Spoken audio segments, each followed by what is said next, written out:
So you can see here, where you look right here, you can see how much rad actually has to come down. Just that space there, basically a half inch, or maybe, you know, the guy going a little more than that. You can just use this cart, okay, and work off of it. Set the stuff aside. I'll wash that bucket up.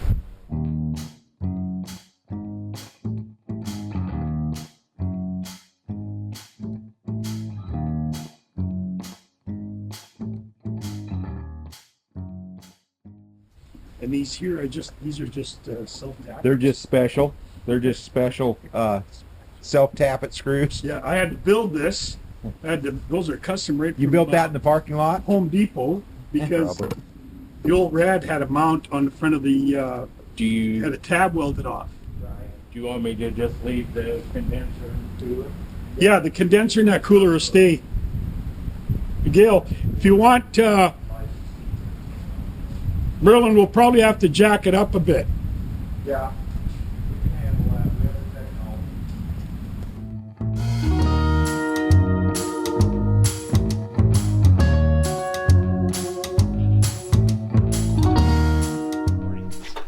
Well, you know what? I seem to run into a bit of a problem on my crusade across the United States of America.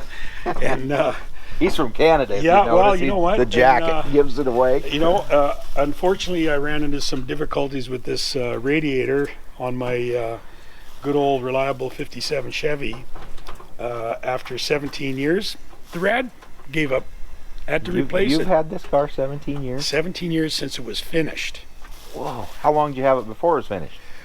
2 years to build it. 2 years to 2 build years it. to build it. So you were saying you were born in 1957? I was born in 1957. My dad had a 1957 Chevy, and I always wanted a 57. So it was just one of those things that was something I wanted to do since I was a kid. And when the time came up that I started looking for one, at that particular time, 20 years ago, you couldn't buy a 57 that wasn't rusted up to the door handles in Canada. Yeah. You know, up to the door handles. Yeah, that's a long ways a up. strong term. That's a long ways up. And so I came up with this idea that I was going to buy a two-door hardtop, cut the roof off, and make it into a convertible. And that wasn't quite as easy as I thought at first, but this is the result of that particular buying this two-door hardtop and actually cutting the roof off. And then I got rid of the fenders. They were all rusty. The floor was rusty. The frame was no good. So we have some pictures we'll share of what this car started out as and the amazing transformation it went through. And the car is absolutely stunning. Like it's pretty cool. When I seen this car, I don't know, it was probably about 7 years ago. He brought it to Las Vegas to weld her up, and I was just blown away. To see a black car this straight with this good of body lines, you're like, yeah, that dude spent some time. But there's a cool little cover piece that he's built in here, and we'll show you. We're fixing the radiator so that can go back on. But you were saying that you were born in 57 and your dad had a 57. So He got a kid in a car in the same year. so you rode around in a 57 as a young child. Yes. Do you remember him owning that car? No. So you just have childhood pictures and memories of that car. I actually have a picture of him standing by his car. That's pretty cool. It's really, really cool. So I'm kind of partial to 57s as well. I know that. A really good friend of mine, Dave Spencer, Makay and I, we grew up in the same town, a little town called Glendale from Utah. And my friend's dad graduated in 57. And he loved 57s. Well, I would go over and play at his house, I mean, as young as 4 and 5 years old. And his dad collected 57 Chevys, had a yard full of them. Well, there was a little pink 4-door with a 6-cylinder and overdrive that we were allowed to drive. Wow. At 5 years old. And we would go around the yard and not hit any of the 57s and drive all over in this pink 57. And we did this for years. And he has one car, and I built the engine for him for that car. And he still has it to this day. It's a 2-door hardtop Bel Air. Wow. And it's original paint. Original paint. It's been converted from a 3 on the tree to a 4 on the floor. stunning car. I mean, it is just it is a cool car. But that's where 57s, you know, come into my life, because I literally, one of the first cars I ever drove was that pink 57 Chevy. Wow. So pretty cool experience in history for me. So, you know, I always wanted one as well. When I bought mine about 8 years ago, I mean, I looked everywhere. You couldn't.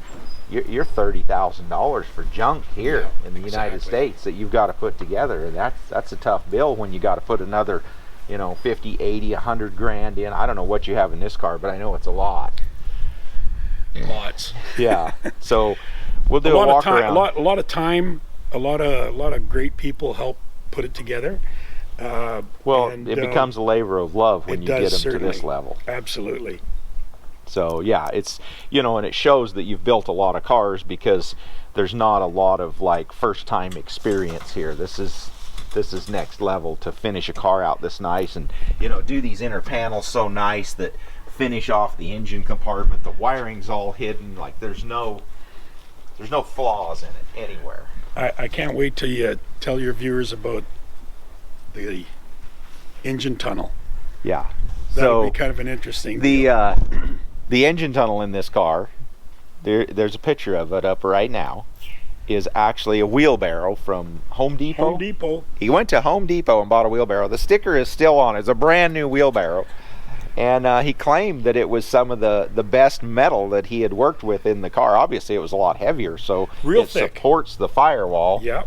And this being a two-door hardtop, and you cut it into a convertible, is just amazing. So let's do a little walk around. Makay's pulling the radiator out so we can work on that.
I had a guy in Sacramento. Yeah. He started a little shop called Genesis Fab, and he built 3 frames. This was the 4th one, and the one frame that he did, there was a red 57 convertible that was in Street Rodder magazine, and they did a write-up on it, and I seen the chassis and I went, wow, that is super cool. You know, it's not an Art Morrison one. It's a beautiful frame. This towel needs to stay on the jack handle so it doesn't flip up into your paint. And Yeah, the convertibles, they take a lot of frame. yeah, and yet, you know, on the beam pillar, we're on the striker post, I actually took a piece of 2.5 by 2.5, 3/16 steel, square tube. I dropped it down, and then I ran a 6er, well, from the front. Oh, so that's in to the rocker, inside the body. all the way down on the rocker sill, Okay, adding that strength to it on top of it. interesting.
from where they were, we want to lower the rat a half-inch.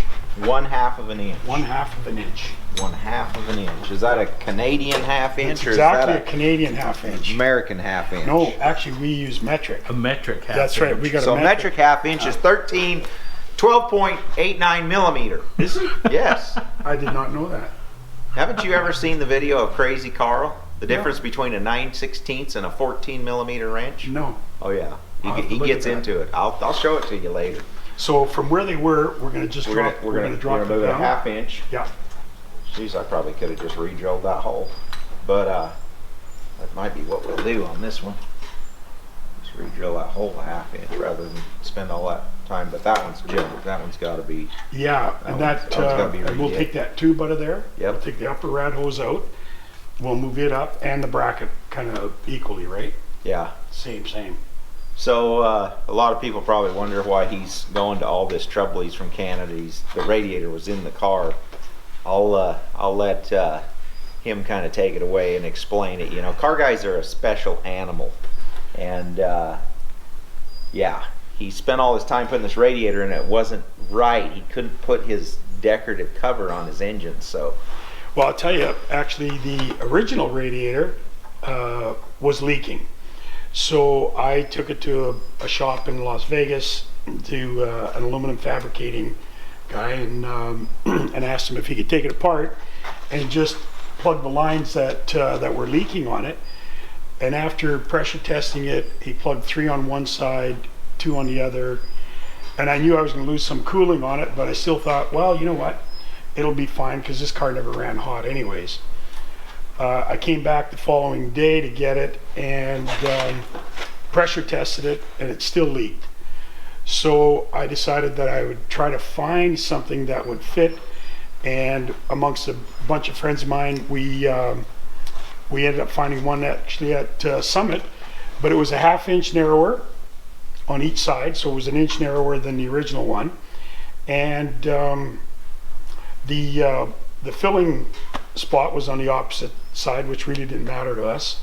So I decided that I'd just order a brand new one and asked this guy to transfer the brackets over so that it would bolt in because they were custom made for my car. Anyway, in doing that, he absolutely got the brackets all in the wrong spot, but I was getting ready to leave Las Vegas and come to Havasu, and I thought, you know what, I'm just going to get it together. I'll wait till I get to Havasu. And I said, I got an old buddy there that can probably figure his way around, help me out to get this thing set right. So the first day I got here, first thing I did was First thing he did was took me out to dinner and said, "Hey, I need a favor. I broke down in Havasu." Yeah. I'm like, "You're not broke down." Yeah, we're just got a minor delay.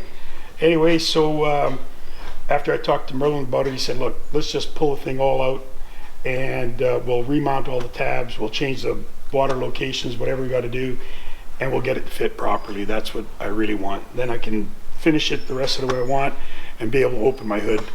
You know, if I decide to show it anywhere." He else. actually said, "Do you know a good aluminum guy or a good radiator guy?" And I said, "No, but I know a farmer that can weld an aluminum radiator."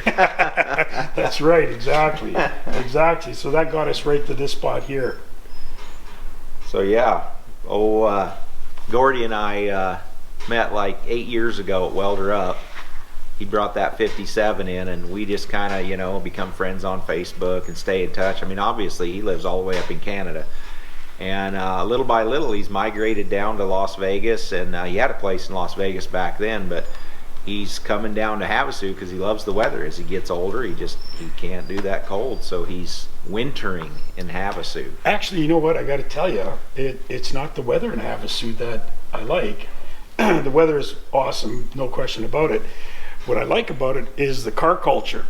You know, Wednesday nights downtown, Main Street's kind of blocked off to motorcycles. Everybody with their bikes comes downtown on their bikes. Thursday night, all of downtown's blocked off for hot rods, and you get hot rods from all over the place. I went down there last Thursday at 3:30. I couldn't find a place to park. It was so jammed full of cars out there. Yeah, you got to get there early. Yeah, you know, and then, you know, you go out in the lake here, they got no speed limit for the boats. Yeah. And no noise bylaw. That brings me back some old memories Well, of we don't where I grew up. have engine restrictions. A lot of places now don't allow two strokes. Oh, is that right? We I have didn't even zero know that. engine restrictions, so So you it know. does remind me a lot of where I grew up. You know, we grew up in a city right on the water, and had a lot of stuff like this. You know, you used to cruise around, see a lot of cool cars. You know, guys rode their bikes everywhere. So many things have changed. And, you know, I remember Merlin always saying, you know, I live in Havasu, and I was going, geez, you got to drive back and forth to Vegas to go to Welder Up all the time. And, you know, more than anything about the car culture is that the friendship that evolves through the car culture. You know, here I am in Merlin's shop, you know, and my car is getting worked on. There isn't another place I don't know that I would trust working on my car. But it's that friendship that, you know, you get by, if you got a cool car, you kind of show up somewhere and people kind of migrate to you, and you get to know everybody around you. It opens doors, it opens conversations. There's people that love the car no matter what age they are. It is a real cool way about going around and getting, you could go to a town, a city you've never been to before, show up in your hot rod, and you'll have friends there by the end of the day. And I think that's a testament to my relationship with Merlin on this. True story. It's like breaking down at a gas station at 3 a.m. Somebody might pull up and say, hey, I got a shop just down the road here if you guys need some help. Yeah. You know, it opens a lot of doors for sure. But if you're driving a Cordoba, that might not happen. Well, or a Ford Pinto, or Yeah. Electric. If you If pull you in had here the electric car. Prius, we're out. It ain't gonna happen. We're out. No, it's not gonna happen.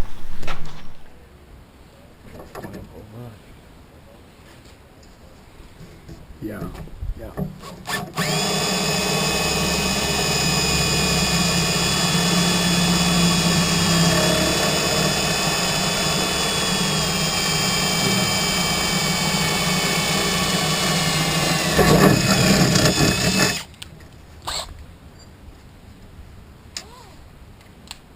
I don't know if he can e-transfer that much, can he?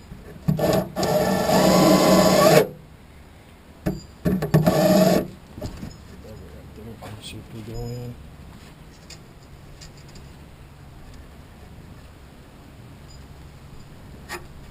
Is he? And just get rid of all, not the independent? But get rid of it? Holy man.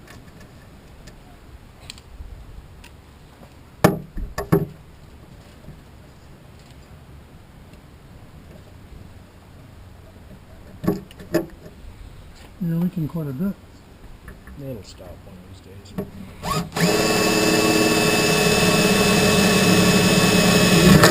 The toolboxes?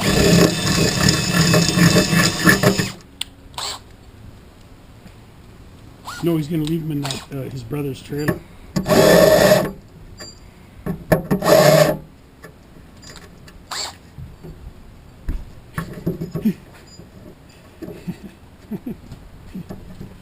Hey, listen, I'll give you a holder back. The boys will just finishing a call on my car. It's done. Yeah. Well, that takes care of that. Right there. Can you believe that? I could believe anything, Gordy.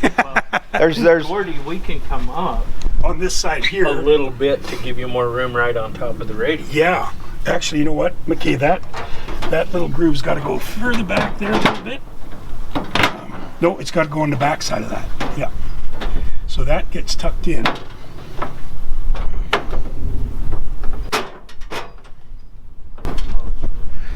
These guys are figuring that out. I'm gonna finish welding the radiator and we'll be done.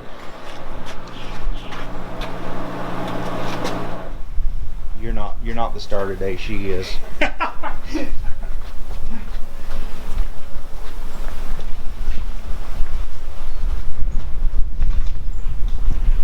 Well, guys, you got it back together. Well, right here. with the help of yourself and Here, bring that Makay, I'll portion. tell you what. She's ready to run. She's ready to go. That's how it's supposed to look like. Now you can drive down the road, pick your girlfriend up in Vegas, and not feel like a buffoon. Exactly, yeah. No problem. It'll look good. Yeah, because his other car's a Mercedes. Smart car. No, Yeah. it's a Mercedes. Yeah, it's a two-door convertible Mercedes. It's- Smart car. Yeah, smart car. Exactly.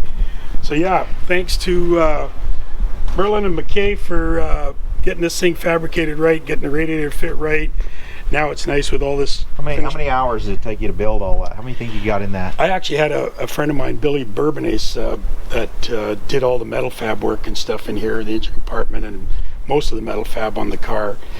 And I would tell you that there's probably 40 hours just in this one cover right here. And this is a piece of an original hood, correct? Yeah, the metal come off, yeah. It was this piece transitioned into here. Yeah, and then narrowed up, and then that way what it does, it covers up, you know, I didn't like the way the radiator looked and all the intercool and stuff like that up front.